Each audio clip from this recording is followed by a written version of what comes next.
Ignition button on किया तो आखिरकार उसने अपने साथियों को इन्होंने धरती पर चल रही लाइव स्ट्रीमिंग के बारे में बताया। पर इसके बावजूद वही कुछ को उसके सामने खड़ा कर दिया, जिसके हेलो बोलते ही वह काफ़ी खुश हो गया। और अगले कुछ दिनों तक सभी इंजीनियर ने ओई को उसका जिसके बाद सारे इंजीनियर्स ने मिल करके ओई के स्पेसक्राफ्ट को ठीक करने के लिए उसकी हेल्प करने को तैयार हो गए। और सभी लोगों ने उसका मिलकर बहुत साथ दिया, जिसकी वजह से वो अपने स्पेसक्राफ्ट को सही करने में सफल भी हो गया। पर एक दिन ओई को थोड़ा चांस मिला, जिसकी वजह से वो अपने क्रश से थोड़ा बात कर सकता था। जिसके बाद वो अपने बारे में बताता है कि वो स्पेसक्राफ्ट में आया तो ज़रूर था, मगर उसका मन बिल्कुल भी नहीं लगता था जब तक कि उसने अपनी क्रश को यानी कि उसको नहीं देखा था। उसको देखते ही उसको लव एट फर्स्ट साइट हो गया था। जिसके बाद ही उसने फैसला कर लिया था, तैयार हो गया। उसकी यह बात सुनकर जिंग ने भी उसे बताया कि उस दिन रॉकेट में बैठते वक्त उसने ओई को भागते हुए देख लिया था। और अफसोस कि वो उस वक्त उनकी इस बातचीत की वजह से किसी का भी ध्यान धरती की तरफ नहीं पर एस्टेरॉयड के ऊपर नहीं गया। अगले दिन कंग और अपने घर वापस जाने के लिए पूरी तैयार थे और अपने टीम की मदद से उन्होंने आखिरकार स्पेसक्राफ्ट को सही सलामत लॉन्च भी कर दिया, जिसको देखकर सभी लोग काफ़ी ज़्यादा खुश थे, क्योंकि ओई और कंग चांद पर 923 दिन बिताने के बाद आखिरकार स्पेस स्टेशन में पहुंच गए थे। पर सभी को पाई एक अर्जेंट मीटिंग बुलाकर सभी को पाई के एक बड़े हिस्से के बारे में बताया, जो तेजी से उनकी तरफ बढ़ रहा था। और वहीं चेयरमैन का मानना था कि उसे सिर्फ एक ही आदमी ठीक कर सकता है और उन खतरे से उसको बचा सकता है, क्योंकि उसके जहाज का एक इंजन अपने आप में ही एक बहुत बड़ा हथियार है। वह आदमी कोई और नहीं बल्कि वही था।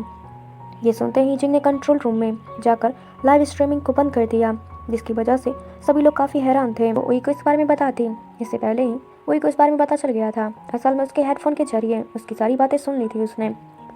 और अब वह जानता था कि मिसाइल में इंजन का ना होने की वजह से उसे खुद मिसाइल को कंट्रोल करने से टकराना पड़ेगा। इस मिशन में उसके जिंदा बचने का चांसेस बहुत ही ज़्यादा कम था। पर इसके बावजूद वही हार नहीं मानता है और इस काम को करने के लिए तैयार हो गया, क्योंकि वह जानता है कि अब धरती को बचाने की जिम्मेदारी उसी के कंधों पर है। साथ ही उसने जिंग को कहा कि अगर वो मर जाता है तो वह किसी और को ढूंढ करके उसके साथ रहना यानी कि उससे शादी कर ले, क्योंकि वो नहीं चाहता कि सिंह अकेली पूरी जिंदगी उदास रहे। वो उसको उदास नहीं देखना चाहता है। जिसके बाद उन्हें हामी भर दी। इधर धरती पर सभी लोगों को अंडरग्राउंड वर्कर्स में जाने का आदेश दे दिया गया है। इसके बाद उई ने सबसे पहले कोम को उसी सीट से बांध दिया ताकि सही सलामत धरती पर पहुंच जाए, लेकिन अपने दोस्त के साथ ही रुकना चाहता था। दोनों के अलग होते ही उई का सामना कई सारे पत्थरों से हुआ और कहीं एक पत्थर से टकराने के बाद उसका स्पेसक्राफ्ट गोल गोल घूमने लगा, जिसे रोकने के लिए उई ने एक कंपार्टमेंट को क्राफ्ट से अलग कर दिया।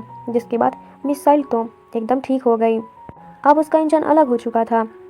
तभी जिंग ने उसे बताया कि पाई का वह हिस्सा उसके करीब से होकर गुजरने वाला था और वह किसी भी हाल में उई की बलि देना नहीं चाहती थी। पर यह बात सुनते ही उई ने उसे बताया कि उसे सिर्फ और सिर्फ अपनी धरती को बचाने के बारे में सोचना चाहिए। और साथ ही उई ने अपने जहाज को यानी कि स्पेसक्राफ्ट की तरफ मोड़कर लाइव स्ट्रीमिंग को शुरू करने का कहा।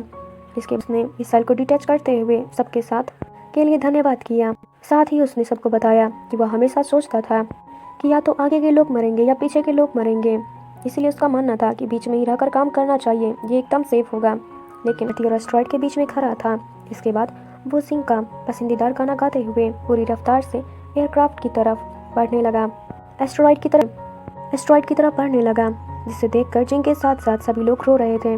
उसके एस्टेरॉयड के पास पहुंचते ही जिंग ने मिसाइल का बटन दबाने का नाकाम कोशिश की और उस वक्त उसके दिमाग में उई के साथ बिताए हुए कुछ पल ही घूम रहे थे।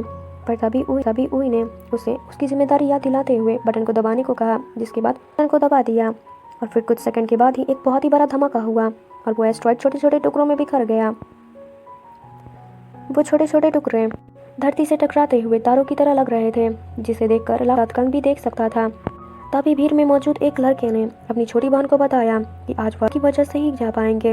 अगले 10 साल में सभी की मेहनत की वजह से धरती वापस सही हो चुकी थी और सभी की नई चेयरमैन लूसी ने सभी को बताया कि अब इंसान एक बार फिर से चांद पर जाने वाले हैं।